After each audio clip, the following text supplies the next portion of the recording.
नमस्ते।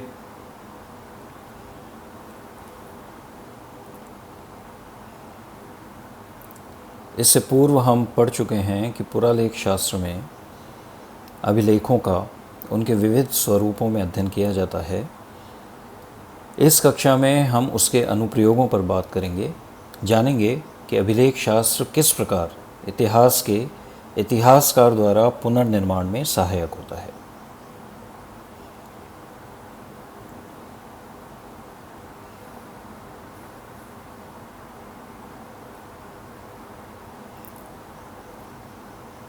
इतिहास लेखन के लिए जो स्रोत इतिहासकार को उपलब्ध होते हैं उन्हें मोटे तौर पर दो बड़े वर्गों में विभक्त किया जाता है, प्राथमिक स्रोत एवं द्वितीयक स्रोत।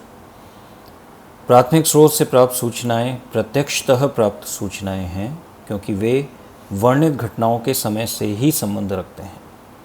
उदाहरण के लिए हिंद यूनानी राजाओं द्वारा जारी मुद्राएं उनके इतिहास के प्रारंभिक स्रोत हैं। इसी प्रकार 7वीं शताब्दी के लेखक एवं कवि बाणभट्ट द्वारा रचित हर्षचरितम हर्षवर्धन के इतिहास का प्राथमिक स्रोत है। द्वितीयक स्रोत अपनी बात कहने के लिए प्राथमिक स्रोतों पर निर्भर करते हैं, क्योंकि वे सीधे तौर पर वर्णित से नहीं जुड़े होते। यही कारण है कि जब इतिहासकार को स्रोतों का चयन करना होता है तो वह प्राथमिक स्रोतों को वरीयता देता है, क्योंकि इन्हें अधिक प्रामाणिक माना जाता है। अभिलेख प्राथमिक स्रोत हैं और इसलिए अधिक विश्वसनीय भी।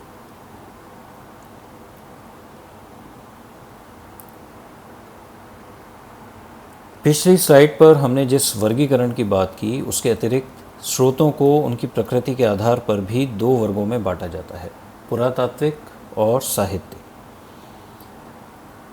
पुनः दोनों विभाजनों में पुरातात्विक स्रोत अधिक प्रामाणिक हैं, अधिक विश्वसनीय हैं, क्योंकि ये आज भी अपने मूल स्वरूप में ही प्राप्त होते हैं। इसके विपरीत साहित्य में समय के अनंतर बदलाव संभव है।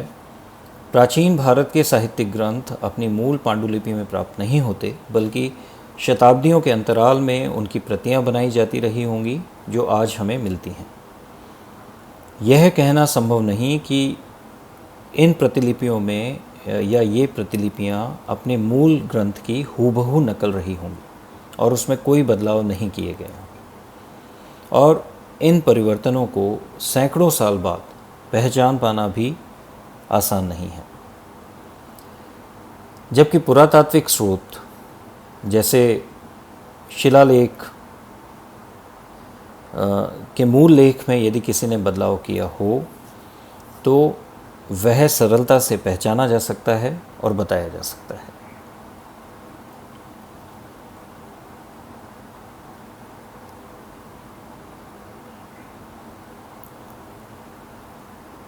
अभिलेखों के उत्तम स्रोत होने के बावजूद उनमें कुछ गुण और दोष पाए जाते हैं, अर्थात यदि वे इतिहासकार को पर्याप्त सूचनाएं दे पाते हैं तो यह उनका गुण है, अन्यथा दोष। ऐसा अनेक कारणों से होता है। जैसे अधिकांश अभिलेख लंबे समय से प्राकृतिक अपरदन की प्रक्रिया का सामना करते हैं। उदाहरण के लिए अनेक शताब्दियों से धूप, वर्षा में अनावृत रहना, धातु के लेख होने की स्थिति में जंग आदि का सामना करना, ये वे परिस्थिति हैं जो किसी अभिलेख के क्षय का कारण बनती हैं। ऐसे में खंडित हो जाने पर यदि लेख का कोई हिस्सा खो जाता है तो वह दोष बन जाता है। यदि लेख किसी कारण से अथवा लिपि की अनभिज्ञता की वजह से न पढ़ा जा सके तो दोष होगा। उदाहरण के लिए सैंधव सभ्यता के मुद्रा लेख। कभी कभी लेख खंडित तो नहीं होते, लेकिन उनके पटल पर अंकित वर्णों को ऊपरी सतह की क्षय के चलते पढ़ पाना संभव नहीं होता। यदि लेख में कोई तिथि अंकित नहीं हो तो उसका काल निर्धारण करना अत्यंत कठिन और कभी कभी असंभव हो जाता है। मेहरौली से प्राप्त लौह स्तंभ पर अंकित चंद्र का लेख इसका एक उदाहरण है। तिथि की ही तरह अपने रचयिता के विषय में सूचनाएं उपलब्ध नहीं कराने पर यह लेख का दोष होता है। अगर पुनः हम मेहरौली के चंद्र की बात करें तो चंद्र की पहचान अपर्याप्त विवरण के कारण आज तक संभव नहीं हो पाई है। केवल बुद्धिमत्तापूर्ण कयास लगाए जाते हैं कि इस लेख में वर्णित चंद्र नामक राजा कौन था। इसी प्रकार स्थान के विषय में सूचित करना, अन्य आवश्यक विवरण देना अभिलेख के गुण हैं जो इतिहास लेखन की जटिल प्रक्रिया में सहायक बनते हैं।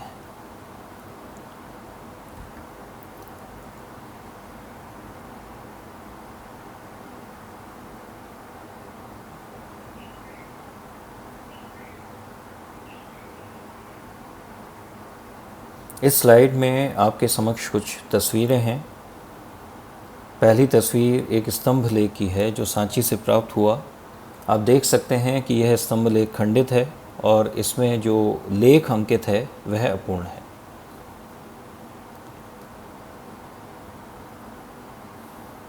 एक अन्य तस्वीर अनंत वर्मन के गोपिका गुहा लेख की है। हेलियोडोरस ने बेस नगर में गरुड़ स्तंभ लेख स्थापित कराया था। तीसरी तस्वीर उससे संबंधित है। और चौथी तस्वीर में आप देख सकते हैं जूनागढ़ या गिरनार का शिलालेख है जो अत्यंत महत्वपूर्ण है।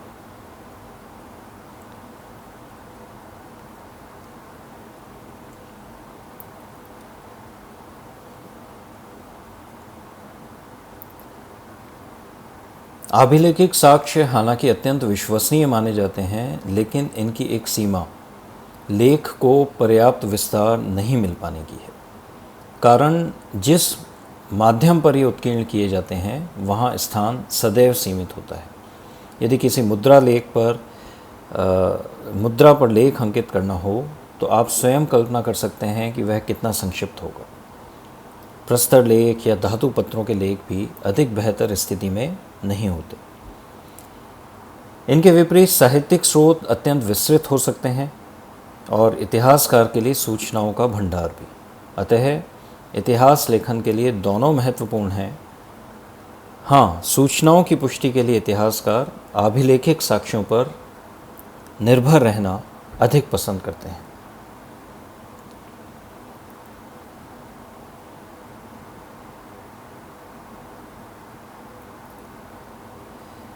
साल 1936 में नॉर्वे के क्रिश्चियन लैसन ने हिंद यूनानी शासक एगेथोक्लीज और पेंटेलियन, इन शासकों के ग्रीक और ब्राह्मी लिपि में जो लेख थे उन सिक्कों के आधार पर बड़ी संख्या में ब्राह्मी वर्णों को पहचानने की कोशिश की।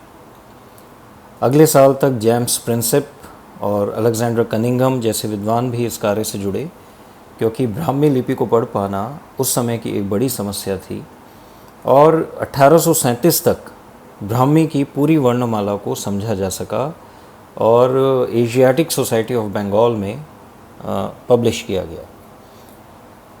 जब यह कार्य पूर्ण हुआ तो भारतीय अभिलेखों को पढ़ पाना संभव हुआ। पूरे देश में प्राचीन काल से अभिलेखों के माध्यम से हमारे पूर्वज अपने जीवन और संस्कृति के हर पहलू के विषय में अमूल्य विवरण दर्ज करा रहे थे, जिसे लिपि के ज्ञान नहीं होने की वजह से अब तक समझा नहीं गया था। तो जब ब्राह्मी में अंकित अभिलेखों को पढ़ा गया तो इस बात ने उस मत पर भी प्रहार किया जो ये कहता था कि प्राचीन भारतीयों में इतिहास लेखन की कोई समझ नहीं थी। लेकिन जैसा कि पूर्व में हमने कहा, इतिहास को पूर्ण रूपेण समझ पाने के लिए अभिलेख शास्त्र ज्ञान की अन्य शाखाओं के साथ मिलकर इतिहासकार की मदद करता है। इसमें पुरालिपि शास्त्र, मुद्रा शास्त्र, पुरातत्व और साहित्य प्रमुख हैं। हर शाखा की अपनी सीमाएं हैं और अपनी विशेषताएं।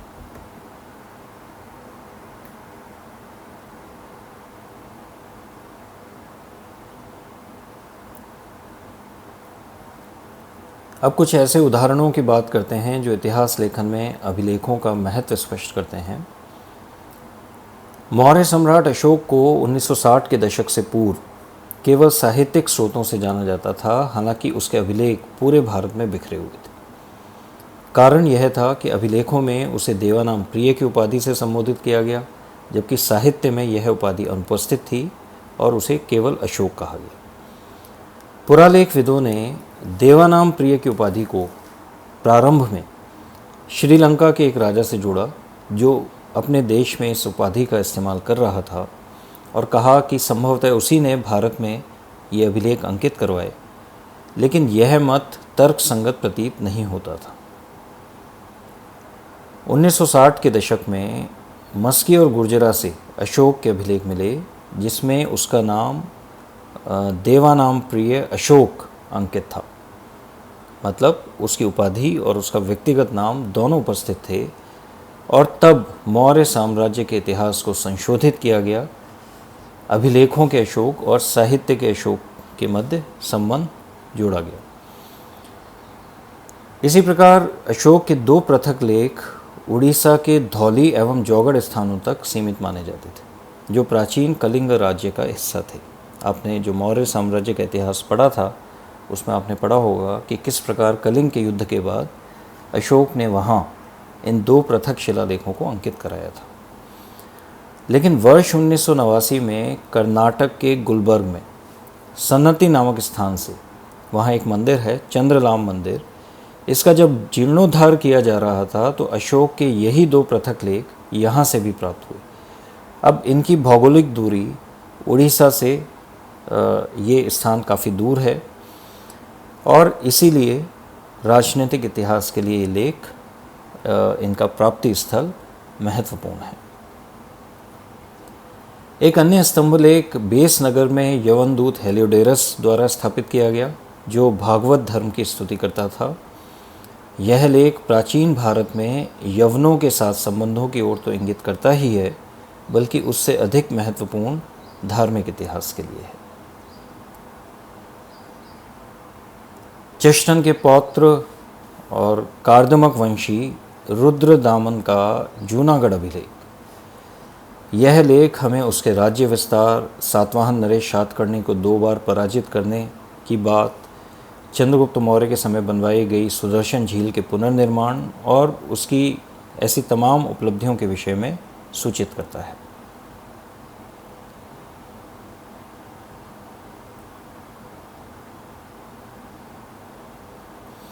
उधर उड़ीसा राज्य के भुवनेश्वर से 4-5 मील दूर एक पहाड़ी से हाथी गुम्फा शिलालेख मिला है।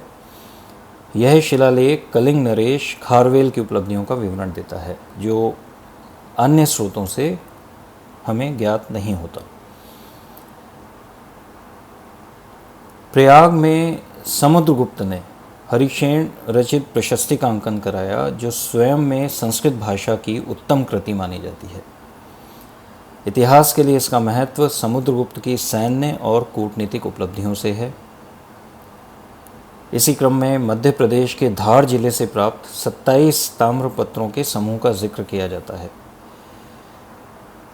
इन ताम्रपत्रों ने इतिहास के जिस प्रश्न को सुलझाया वह यह था कि 5वीं सदी में महाराजा भुलुंड नाम का जो प्रतापी शासक हुआ था, इन ताम्रपत्रों के मिलने से पहले माना जाता था कि इस नाम के 2 शासकों ने अलग अलग समय शासन किया।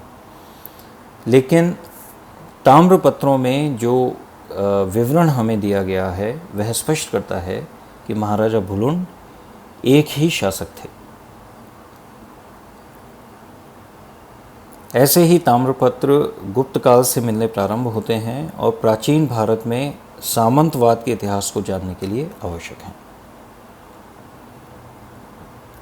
और पुलकेशिन द्वितीय की ऐहोल प्रशस्ति, यह प्रशस्ति उल्लेख करती है कि उसने हर्षवर्धन के अश्वमेध यज्ञ के घोड़े को अपने राज्य की दिशा में बढ़ने से रोक दिया। यह हर्ष की पराजय है, जिसके बारे में समकालीन साहित्यिक साक्ष्य मौन रहते हैं।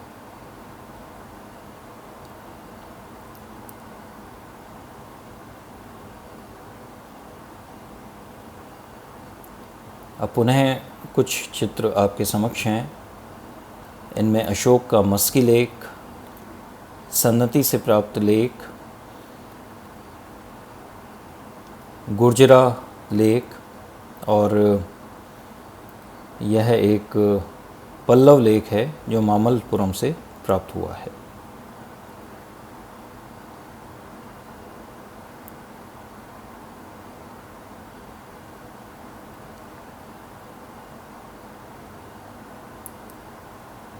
उदाहरणों के इसी क्रम में कुछ और उदाहरण इस स्लाइड पर हैं, जिसमें महेंद्रपाल देव का संस्कृत ताम्रपत्र है। यह हमें बताता है कि उसके पूर्ववर्ती शासक हिंदुकुश क्षेत्र तक अपना सैन्य अभियान लेकर गए और उसमें उन्होंने प्रतिहार नरेश को पराजित किया। प्रतिहार नरेश का मित्र शासक चाहमान नरेश दुर्लभराज से उन्होंने मित्रता स्थापित की, जिसका जिक्र इस लेख में मिलता है। इसी प्रकार 1990 के दशक में हम्पी के समीप प्राप्त एक लेख विजयनगर के कृष्णदेव राय की तिथियों को संशोधित करता है। जिस वर्ष से उनका राज्याभिषेक माना जाता है, इस अभिलेख के अनुसार उसके एक वर्ष पश्चात कृष्णदेव राय का राज्याभिषेक हुआ और पहले के वर्ष में उन्होंने केवल शासन की बागडोर संभाली। इसी क्रम में अभिलेख केवल राजनैतिक इतिहास की बात नहीं करते, बल्कि संस्कृति के अन्य पहलुओं की भी बात करते हैं। तिरुपति में जो पुरातत्व संग्रहालय है, वहाँ 16वीं शताब्दी के 2 लेख हैं। इन लेखों में उनके समकालीन भक्ति साहित्य की बात की गई है और जो राग, ताल एवं सुर का इस्तेमाल उस समय किया जाता था, उनका उल्लेख है।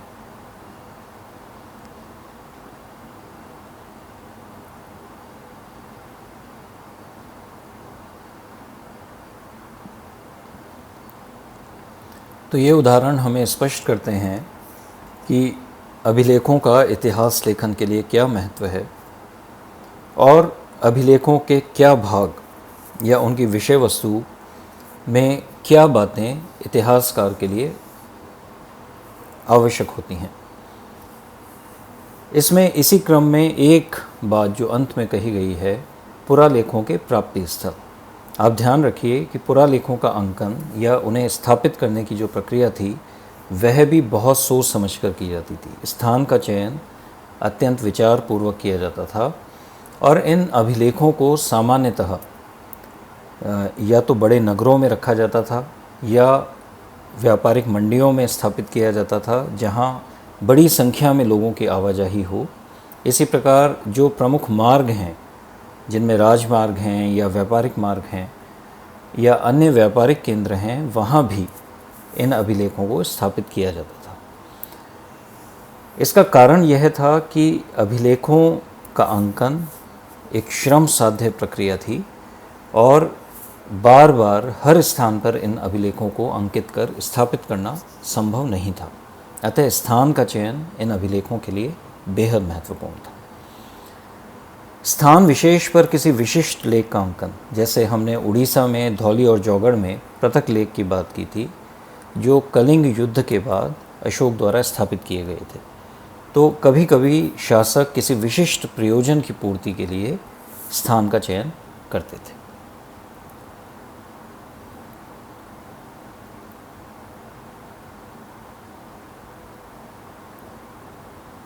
अब पुनः इस स्लाइड पर